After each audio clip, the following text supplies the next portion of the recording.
Hello friends, मेरा नाम है डॉक्टर संदीप अरोरा और मैं एक senior oral and maxillofacial surgeon हूँ जनकपुरी न्यू दिल्ली में। आज मैं आपसे बात करने वाला हूँ, क्या हिलते हुए दांत, जो दांत हिल रहे हैं उनको बचाया जा सकता है? Can mobile teeth be saved? Mobile teeth या हिलते हुए दांतों को बचाने के उपाय क्या हो सकते हैं? सबसे पहले समझना जरूरी है कि हिलने का रीजन क्या हो सकते हैं, कि मोबाइल टीथ के ट्रीटमेंट के ऑप्शन क्या हो सकते हैं, उनका रीजन क्या है और ये क्या पॉसिबल है। सबसे पहला जो रीजन है, मोस्ट कॉमन रीजन हम मानते हैं कि दांतों के पास पास प्लाक जमा हो गया है, जो विद टाइम कैलकुलस में कन्वर्ट हो गया है, एक हार्ड कैल्सिफाइड सब्सटेंस बन गया है। वो सबसे पहला रीजन है। दूसरा ये रीजन है, किसी को सिस्टमिक प्रॉब्लम है, जैसे डायबिटीज है और वो उसको कंट्रोल नहीं कर पा रहे हैं, जिसको हम अनकंट्रोल डायबिटीज कहते हैं, जिस वजह से गम में और बोन में डिजीज शुरू हो गई है और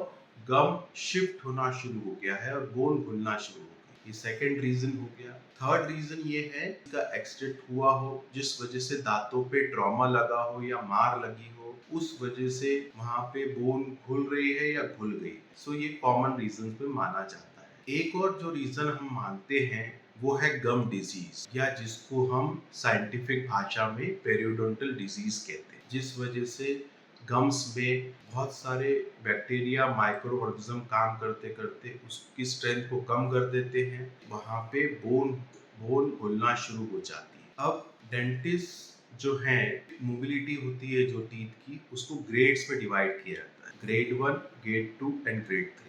ग्रेड 1 में 1-2 mm अगर दांत हिल रहा है, अगर आप हिला के देखें तो उसको ग्रेड 1 माना जाता है। वो बहुत कम डिग्री का मोबिलिटी है, कंपेयर्ड अगर करें हम ग्रेड 3 मोबिलिटी से। अब ग्रेड 1 मोबिलिटी में है, नॉर्मली हम सजेस्ट करते हैं आप स्केलिंग एंड पॉलिशिंग करवाएं, या दूसरा ऑप्शन है स्केलिंग या रूट प्लेनिंग। इसमें करते क्या है, हम अल्ट्रासोनिक स्कैनर लेके उसके दांतों के अराउंड जितने भी प्लाक है, कैलकुलस है, उसको जड़ों तक साफ कर देते हैं ताकि हीलिंग कर सके और नॉर्मल हीलिंग होने के बाद वो जड़ें मजबूत हो जाए, जो हमारी बोन से और गम से जुड़ी हुई। सेकेंड रीजन मैंने जैसे आपसे डिस्कस किया था, अगर आपको डायबिटीज है जो अनकंट्रोल्ड है, उसको कंट्रोल करेंगे तो गम को स्ट्रेंथ मिलेगी, वहां पे हीलिंग अच्छी होगी और मोबिलिटी धीरे धीरे कम होती जा रही है और दांत मोबाइल किस जगह स्ट्रेंथ पकड़ते जा रहे हैं। अगर ये एडवांस स्टेजेस में चला गया है, जैसे मैंने आपको कहा था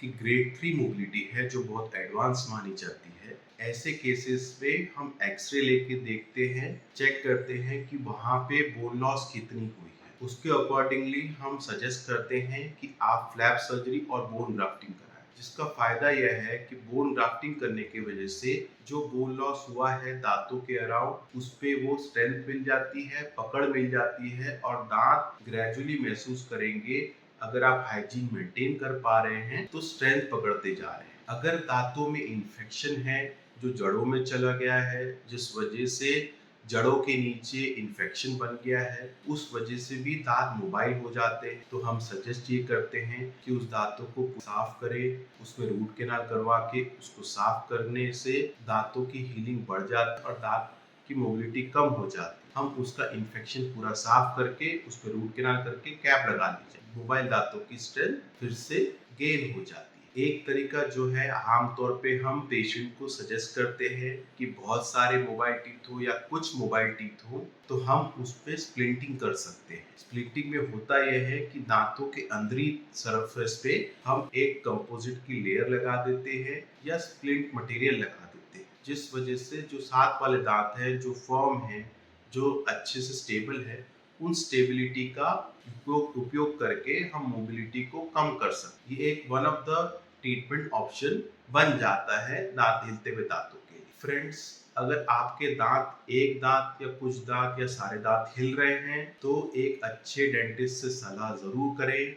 वो डायग्नोस्टिक एक्सरे लेगा, वो उस पर चेक करेंगे ताकि हम रूट कॉज को पता लगा सके, ताकि उसका ट्रीटमेंट अकॉर्डिंगली किया जा सके, जो आखिर में आपको बहुत बेनिफिशियल हो जाता है।